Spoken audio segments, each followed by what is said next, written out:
everyone, and welcome to our podcast presentation. I'm Dr. Mary Bro, and I'm the Crime Victims Institute Director. Our institute here at Sam Houston State University really focuses on advancing research on victimization issues in Texas. We gather information from academic research, professional development, community engagement, and community collaborations. We disseminate that information to victim services organizations, law enforcement, our constituents, and also our community. At this time, I will turn it over to Alyssa Linares and Taylor Robinson. Hello, my name is Alyssa Linares. I received my bachelor's in victim studies from Sam Houston State University, and now I'm pursuing my master's in victim services management. Hi, my name is Taylor Robinson. I received my bachelor's in criminal justice and minoring in forensic science and my master's in victim service management, and I'm now pursuing my doctorate in criminal justice. I'm James Booker, and I worked for Adult Protective Services for many years as the district director, and I retired from that position in 2019. Hello, I'm Jennifer Salazar from the Better Business Bureau Education Foundation and the director of the Texas Senior Medicare Patrol. Dr. Booker, can you speak on your background as a former APS district director? I was district director for Adult Protective Services for about 19 years. That means I pretty much managed the APS program in 13 counties. APS workers go out and they investigate adult abuse and they provide services. So I made sure that all of the employees there had everything they needed to do their job. And that's kind of leading the entire district, meaning 13 counties, making sure they had all of the necessary equipment, they had all the training and everything they needed to help older adults who were suffering abuse, neglect, or exploitation. So our next question is for Ms. Salazar. Can you speak on your background as the program director at Texas Senior Medicare Patrol for the Better Business Bureau? Yes, I have been the director of the Texas Senior Medicare Patrol for the last 5 years. We are part of the Better Business Bureau Education Foundation. So not only am I the director of the Texas Senior Medicare Patrol, I also work for the Better Business Bureau. On the Senior Medicare Patrol side, there are 54 Senior Medicare Patrols in the United States, including Guam, Puerto Rico, the Virgin Islands, and Washington, D.C. The Better Business Bureau Education and Foundation has a grant for the great state of Texas. We've had it since 2008. We cover all 254 counties in Texas.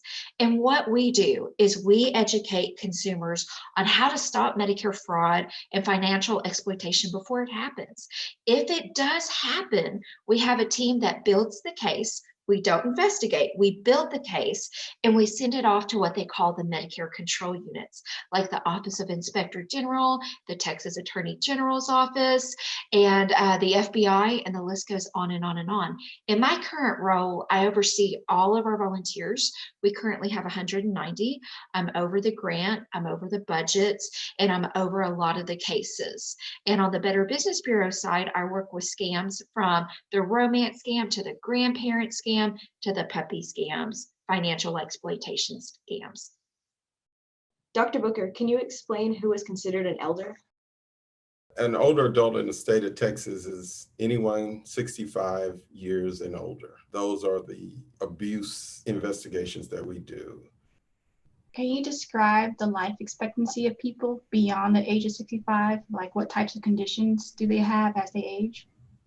If a person lives to be 65 years old or older, and they are in reasonably good health, a woman can expect to live about 20 years beyond 65.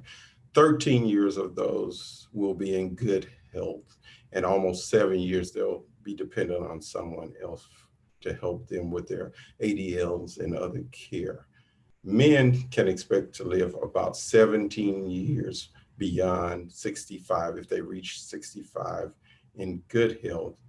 About 11 of those years, they won't need any assistance, but it's predicted that about 5 years, they'll need help with their activities of daily living.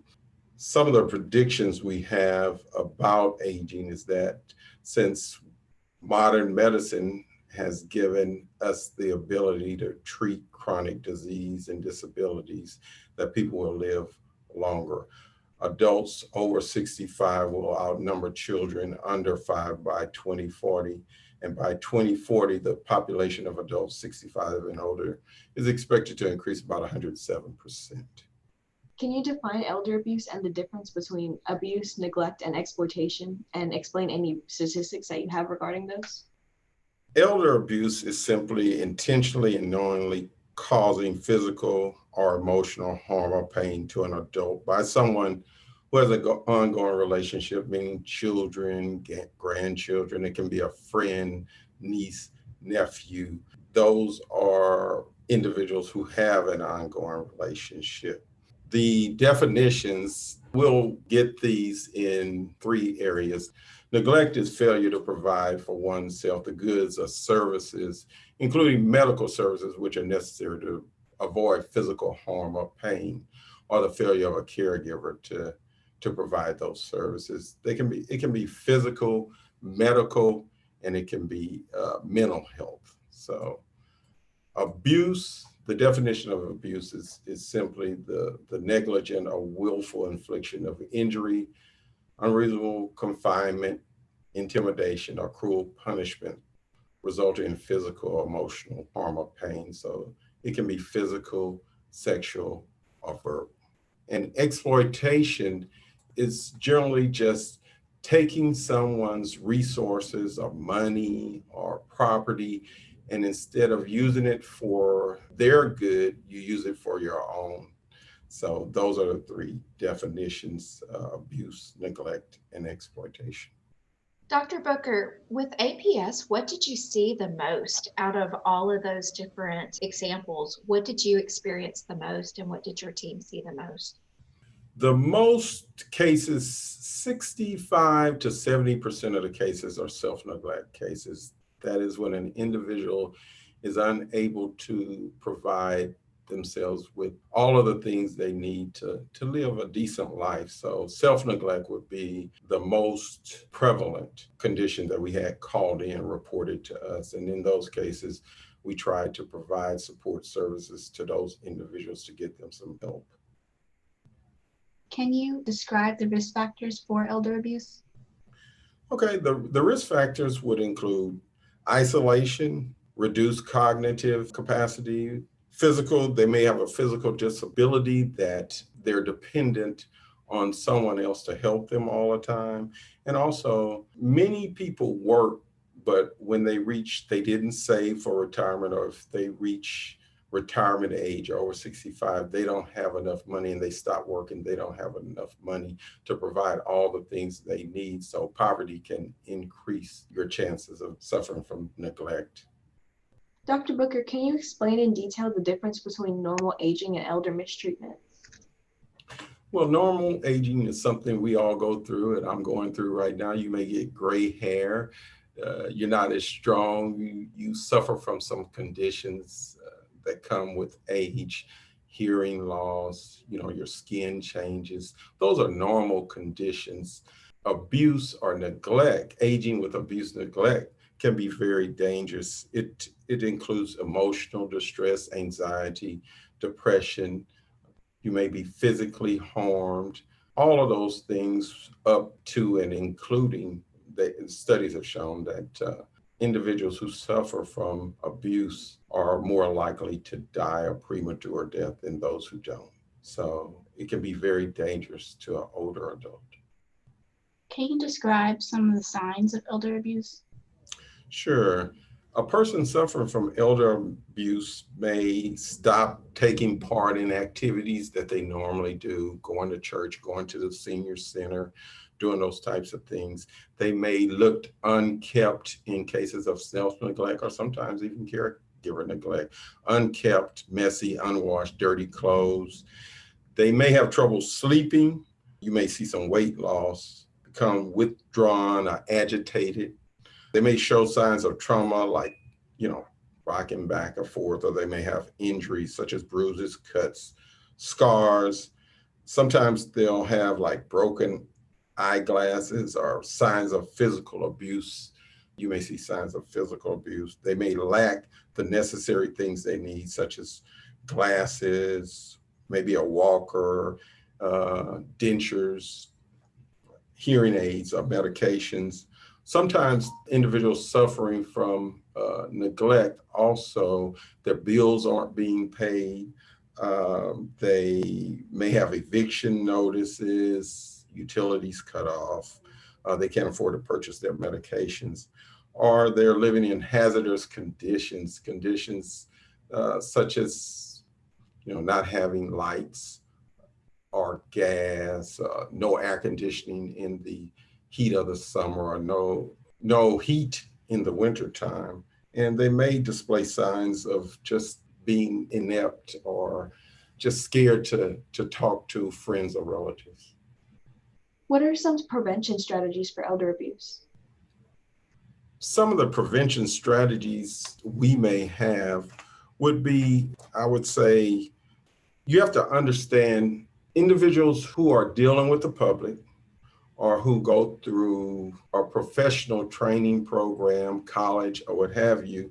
They need to understand elder mistreatment and know the signs and symptoms when they see them so that they can report them to the proper authorities. They need to understand that inability to do so, they're not doing their job and they put older adults in danger. They also need to understand that if you see somebody, that is the law to report it and make sure that that older adult gets help. I think colleges, universities, training programs, police, whether it's the police, EMS, they need to include elder abuse content in not only their training programs, but like social work programs need to include those in undergraduate curricula, also in standardized tests like social work tests, licensing exams, those types of things to ensure that people at least are introduced to the concept of elder abuse, know it when they see it, and can report it. Ageism and lack of funding for older adult programs are major barriers to knowing about elder mistreatment and resolving those issues. Elder mistreatment programs also need to be researched and evaluated so that we'll know that the things that we're doing are working, and we'll know what to improve on and how to train employees that go out and work with older adults. What is the legal responsibility of the general public as far as reporting? Well, in the state of Texas, all adults are required to report adult abuse to Adult Protective Services.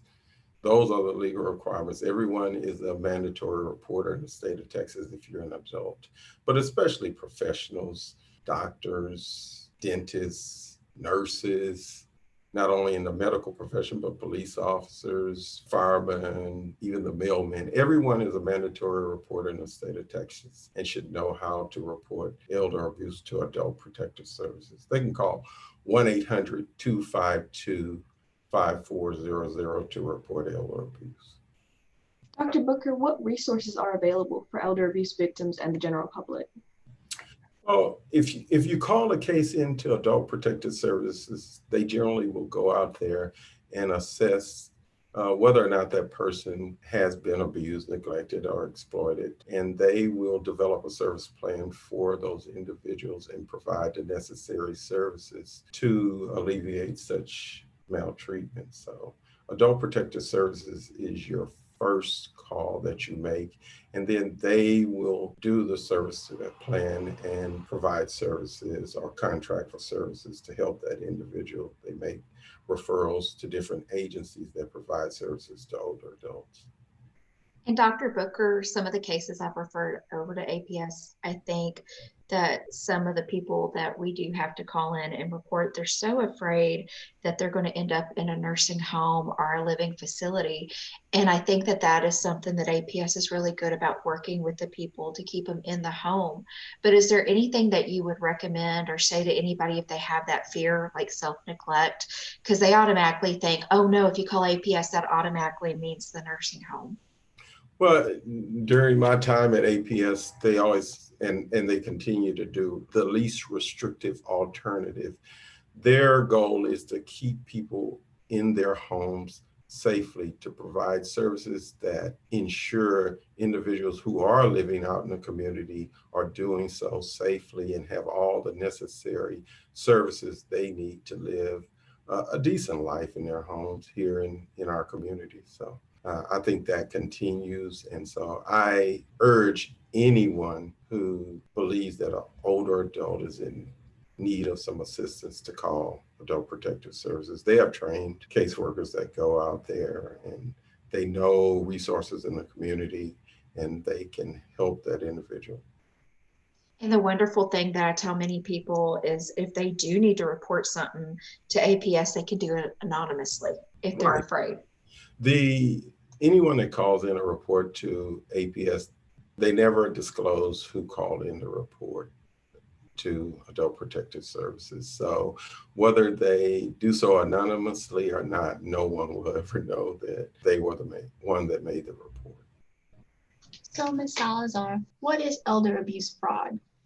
So elder abuse, and it's also known as financial exploitation, is basically when someone illegally takes money or property or items from someone else. It could be a family member, it could be a stranger. We've seen it in so many different situations. It could be identity theft. And unfortunately, we see it a lot with adult children taking from their elderly parents. Ms. Salazar, what are some warning signs for financial scams? We have seen so many different warning signs through the years for financial exploitation and financial scams.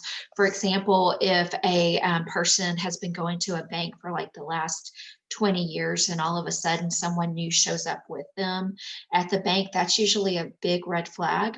Another red flag is whenever you see new names or signatures on an ATM card or on a bank account. Any changes to like wills or documents or the home, if the home was transferred into somebody else's name, disappearance of stocks, funds, and valuable possessions, and also unauthorized withdrawals of funds and forged signatures on checks. Those are big signs. And something to protect yourself and your loved ones, especially if you're a caregiver, is look at the bank accounts. Look at what's called the Medicare summary notice. That's what Medicare beneficiaries get that show when they went to the doctor and show their services. If anything looks out of the blue, that could be a warning sign for financial exploitation. Yeah, most older adults, they have a pattern. They pay the same bills every month. They spend the same amount of money every month. And when you see different amounts coming out of our account or new purchases for things that they never purchased before, that can be a warning sign of elder financial exploitation. And absolutely, and thank you, Dr. Booker. And if they're taking things like gift cards, they've never bought gift cards before, that's another red flag, because a lot of times scammers like to call and threaten older Americans and anybody. For example, they may do something called the grandparent scam. They may pretend to be the beneficiary's grandchild, saying that they've been kidnapped, they need money, I need you to send $500 worth of gift cards. That's something out of that person's normal spending habits. So that's just something to watch out for as well.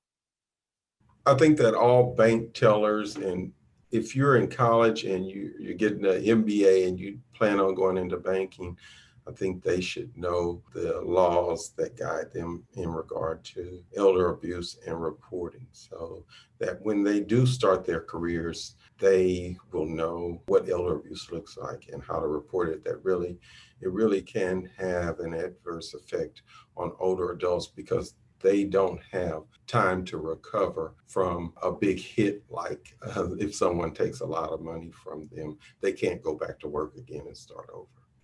And the wonderful thing is we actually go train some of the banks, but you're absolutely right. It needs to start at the very beginning. And it takes a village to stop financial exploitation. We need to stop it all the way from the phone companies letting the scam calls come in. We need to stop it at the bank tellers. We need to educate as many people as we can. And according to AARP, the more you know about a scam, the 80% less likely you are to fall for it. And that includes financial exploitation. So we need to be a community and go out there and stop it, especially right now, because right now a lot of people are socially isolated due to COVID, which at the BBB, we have seen a 25% spike in financial exploitation since 2019. And it all has to do with the coronavirus and self-isolation. Are there common scams that the elderly tend to fall victim to? And I'm sure Dr. Buchel will agree with me. We don't have 2 days of this discussion, but we have a ton of scams. So I'm just going to hit on a few of them. And Dr. Booker, if you'd like to chime in anytime, please feel free. We see everything. Now, remember, scammers can do and will impersonate the government. They can do and will steal logos. In fact, at the Better Business Bureau, we have a team that goes after scammers that steal our logo because they want to look like they're a reputable business, right? But they're not, they're scammers.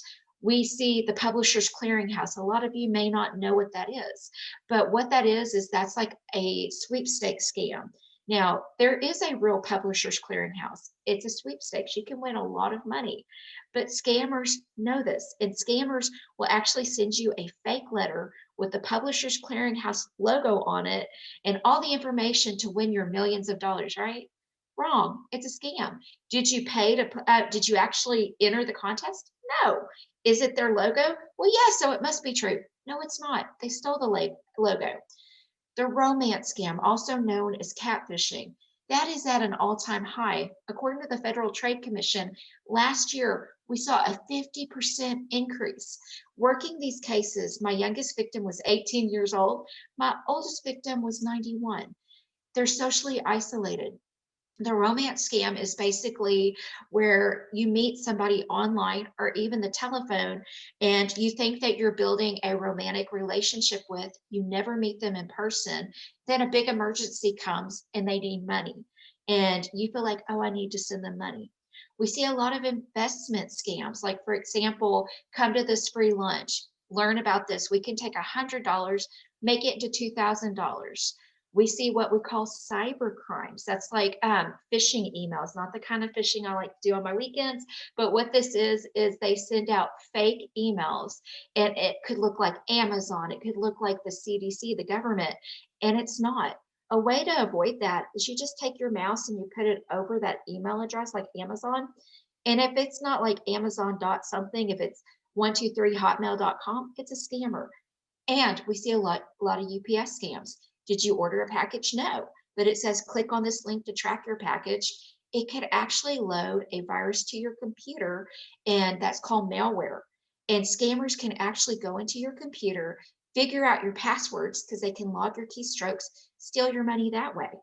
We see a lot of fake charities. For example, not all GoFundMes are real. Sometimes they are fake, especially with COVID. Now, the grandparent scam, that's when an emergency arises and you get a call from your grandchild needing money. Well, it's changed during COVID. Instead of being in the hospital or, being in Mexico, going to a Mexican jail during spring break and you need your money and you don't want mom and dad to find out, they're now calling people, pretending to be the grandchild, saying, I lost my job because of COVID.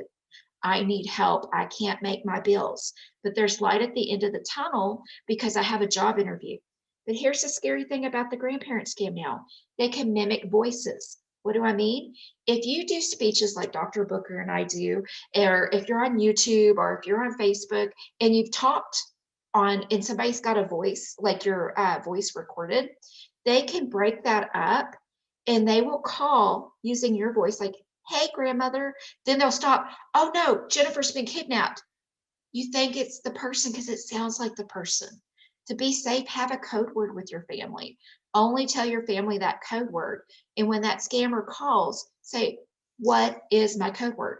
But we've seen lots of people lose lots of money with the romance scam, the grandparent scam, because they're playing on the heartstrings. It's emotional abuse and it's psychological abuse. We've seen unnecessary repairs constantly. Scammers love to case neighborhoods of the greatest generation of Americans. I don't like the word senior, but they case neighborhoods. They look and see if somebody's got a busted tail light. they'll knock on the door offering to fix it with leftover materials. They'll take a few $100s and they'll keep going, and it's never fixed. And that's just a few. Also, we have Medicare fraud. A normal Medicare numbers were $30,000. Our smallest case was $18. Our biggest case was $9.8 million. So we see so many different scams. We've even seen the puppy scam, where you think you're getting a lovable puppy for free. And guess what? It's not free. Nothing in life is free, but your mom is loving. Basically, you never get that puppy. And the puppy's not in Texas. It's not in Houston. It's actually in another country. They got to fly it over. Then the puppy's going to break its leg on the plane. It's going to need insurance and all this money, but it's all a scam. And that's just to name a few. I know Dr. Booker and I could probably talk hours about this, but that's just to name a few.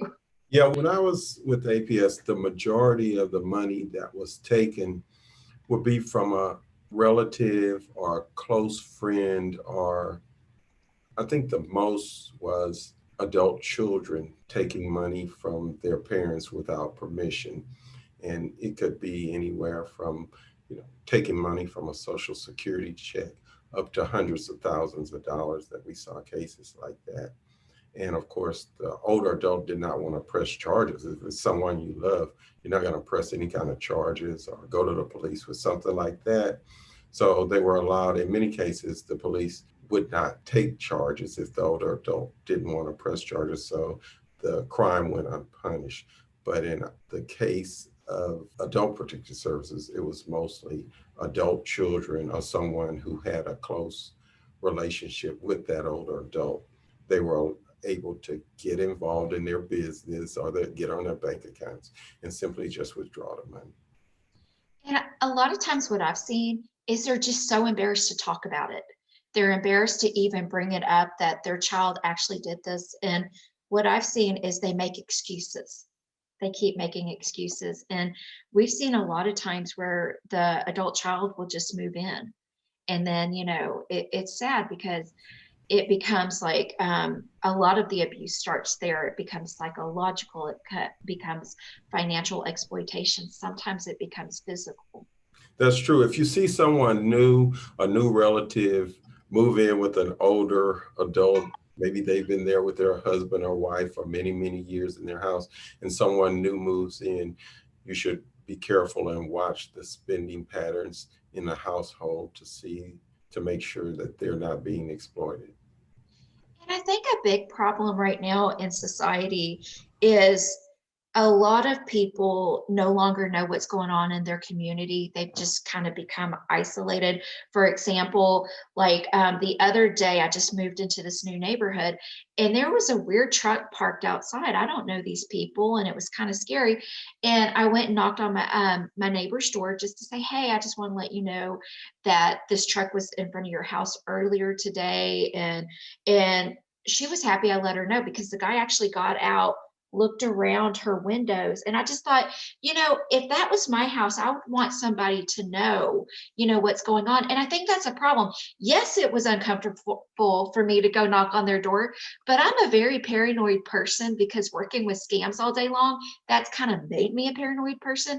But I think that's the problem is a lot of people don't want to get out of their comfort zone. A lot of us don't want to take the initiative because we've gotten comfortable. And also right now, especially during COVID, I think we've lost contact with a lot of people. And I think it's important to call in and check on your neighbor or call in and check on your grandparent. It takes a village and it takes us, students, professionals, anybody to step out of our comfort zone because that is something we need to do to help protect our society. And also it helps with isolation. It helps get people out of the norm and help them feel like we're there to help. We're all there to help. So as mentioned before, the elderly, they don't have time to go back to work to recover those funds that they were lost during the scams and everything. So what happens to those victims? Is the money recovered or is it secured in any way, or does it come back to like the crime victims compensation? This is the heartbreaker is a lot of times it's very hard to recover those funds. Sometimes it could happen. If it happened at the bank, sometimes they can go back and trace the steps. Sometimes they do get the money back. In my experience, and I've been working with Senior Medicare Patrol 5 years, but I've been working in this field for 15 years. I haven't had a lot of big success stories. Dr. Booker, would you like to put your input on that? Hopefully it's better than mine. Rarely in my, I don't know, 26 years plus dealing with elder abuse, rarely do they get their money back from those individuals.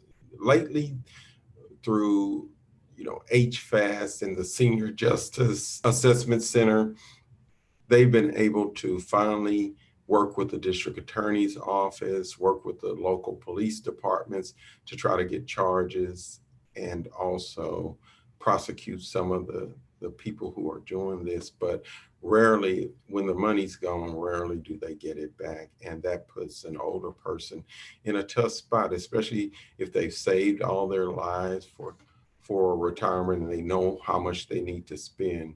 Then that's where local services come in. If they don't have the resources to carry on with their lives, then you call APS and they try to set them up with long-term care services from the Health and Human Services and other agencies in the area that can provide some of those areas that they would have paid for with their own money. That's why prevention is so critical, because we need to try to prevent it before it even happens. But if it does happen, please report it as soon as you can, because the sooner we know about it, the more likely we can try to put a stop. For example, we had a very sweet lady, 83 years young, that contacted us because she fell for the grandparent scam, and she really believed her granddaughter was in trouble. And she sent money, actual money, in a Time magazine on page 20. She sent $500 in $100 bills, because that's what the scammer said. She FedExed it. She realized something's wrong here, something's not right. She called us.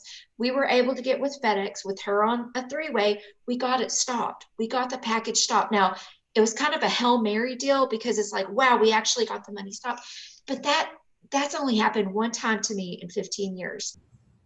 APS, a few years ago, they created a law where APS can put transaction holds. Like if the bank teller notices like a large withdrawal with an elderly person, they can put a transaction hold and put a hold on it for 10 days. And they can also extend that hold to 30 days while they do the investigation. I believe it's 30 days. I don't want to speak for APS because I don't work there anymore, but prior to my leaving, they created this law where they can put transaction holds. And while I was there, I remember stopping the purchase of a home with an elderly person's money. We were able to stop it at the title company. We sent our lawyer up there that day, and we were able to stop that transaction. So if a bank teller or someone like that in a financial institution, if they see something like that going on, they should immediately put a transaction hold and call Adult Protective Services. And I think something else, though, that's critical is if something doesn't look right, find a professional and ask what is going on. For example, something that a lot of people notice but they don't say anything about is like on their credit card or their bank statement, they see where $1 was taken out at like a gas station. They think, oh, that's no big deal. But what they don't realize is a lot of times when criminals, scammers have your personal information, they test it. They want to test it to make sure it works. They want to make sure that they have the right number, that maybe the right PIN, and then they test it. And a lot of us think, oh, that's just $1. That's nothing. Well, then later, especially if it's from your debit card, because you got to remember about debit cards, they don't have as many fraud protections as credit cards. Well, before you know it, that scammer might sneak out $500 when you least suspect it. So if you're able to, because not all Americans have access to computers, but if you're able to, you should check your bank statement as much as you can. You can even call the bank and check your bank statements. But if something doesn't look right, don't be embarrassed to ask. Those people work for you. You do business. And I think that's a big problem I see is a lot of people don't want to go that mile and ask. Are they embarrassed to ask, or they think it might not be a big deal, that maybe they're being paranoid. But in this day and age, we have to be paranoid. But we can be safe at the same time and not live in fear, but it's just being ahead of the ball game. Can victims of elder abuse recover mentally? That's a great question. And it really depends on the person. Every person's different. I've had folks that have recovered. However, you got to think of things that they lost, because you don't just lose things financially. They lost their time.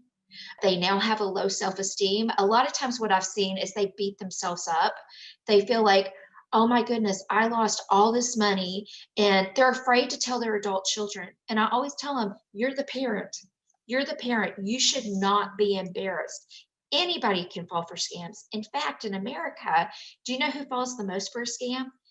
Gentlemen, no offense, anybody that's listening, that's a male, but gentlemen from the ages of 18 to 25 fall the most for scams. And think about it. Video gaming, work from home, yeah, right. And then they also fall for student loans and things of that nature. But people 60 and older fall the least, but lose the most, because they have assets. They might have a retirement. They own their home, but they take it the hardest. They take it the hardest. And it does lead to depression and embarrassment. It takes a long time. It's not just the financial, it's almost like grieving, because they're so embarrassed. And a lot of times they're embarrassed to tell their friends and family they fell for a scam. And at our program with the Senior Medicare Patrol and the Better Business Bureau, we build people up. If you call us to report fraud, error, or abuse, we're not going to say, shame on you. How could you do that? How could you be so stupid? No, we are going to build you up. We're going to do everything we can to report the fraud. We're going to talk to you. We even have volunteers that if you want to, they can call you and check on you.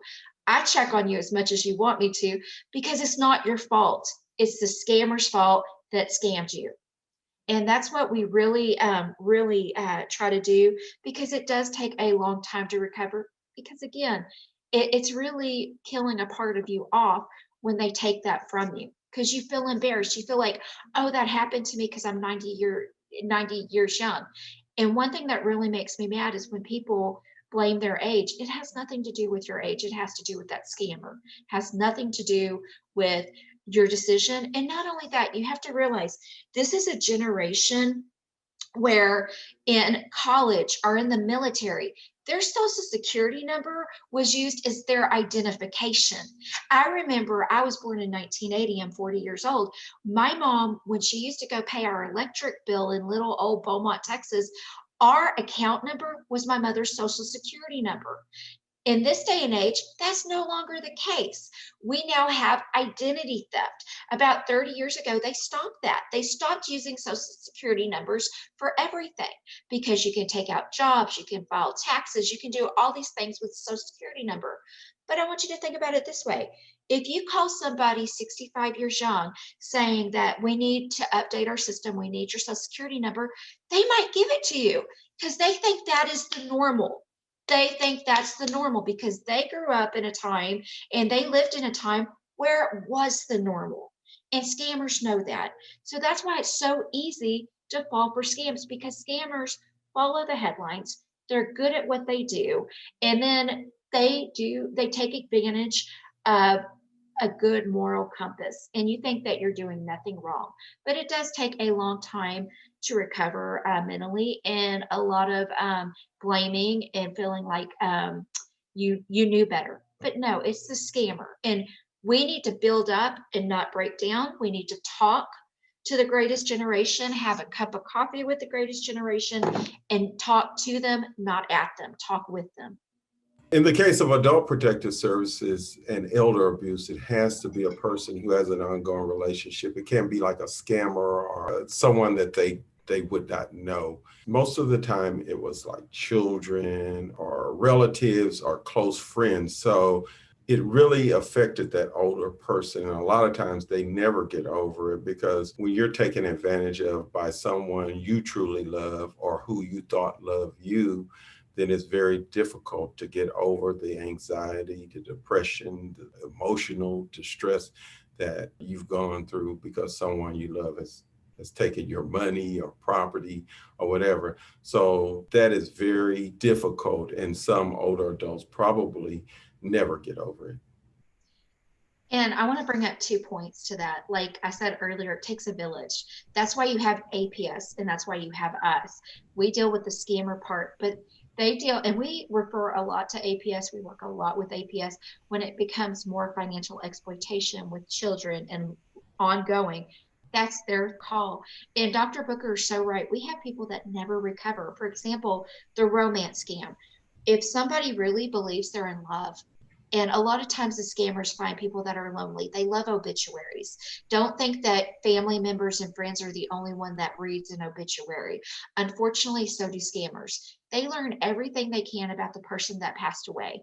They wait a few months, they contact the widower, and all of a sudden, a romantic relationship develops. And it could be like they knew the person that passed away, they were best friends, they get to talking, and this takes weeks. They groom them, and then they socially isolate them.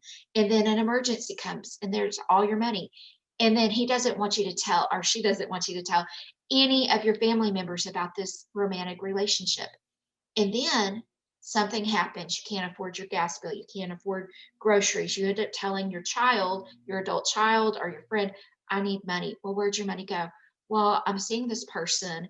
It went to them. And it's hard for them to realize this wasn't love. It's hard. And some of them may never realize. But if they ever do, it's like a death in the family. It's a grieving process. It's a broken heart. And scammers don't care. They don't care. But that's what we see a lot of, unfortunately. And you can't always convince people that this isn't real. Ms. Salazar, what resources are available for elderly victims of fraud? We have a lot of different resources. For example, for Medicare fraud, error, and abuse, please call us at the Texas Senior Medicare Patrol, and we can do that in almost any language. Also, the Better Business Bureau Education Foundation. Of course, APS, Adult Protective Services, Texas Attorney General's Office, the Federal Trade Commission, Texas Department of Insurance, and there's so many more. And a lot of times people don't know who to call. You can always make us your first phone call if you like, and we usually get back to you within 24 hours or less. And if you need help going through these different services, we're there to help and answer your questions. Do you guys have any further comments to add? Just some safety tips that kind of blanket everything is if you get a phone call and if it looks like somebody you know, don't always trust it. Scammers have a technology called spoofing. It sounds like a magic trick, but it's not. They can change the phone number in your caller ID. For example, I'm from Beaumont. I haven't lived in Beaumont for over 10 years, but I still have the same phone number I had back in college 20-something years ago. So I get so many phone calls a day that's 409. Well, that's a Beaumont area code. Scammers try to use your area code to make it look like it's a friend or family member and you want to pick up the phone. So a lot of times just let it go to your voicemail. Also, if you get a phone call, never give your personal information. Don't give your bank account. Don't give your Medicare number. Don't give your Social Security number. If anybody's trying to get you into a deal and they're pressuring you, that's always a red flag. Don't just click on anything on your computer, especially if it's in an email or if it's in a link, because they're going to load a virus to your computer. And always change your email and your computer passwords at least once a month. But please use passwords that you remember and that are hard for other people to figure out. For example, don't be like my husband. Don't use your wedding anniversary just to remember it, because it's better that you forget it and not get scammed, okay?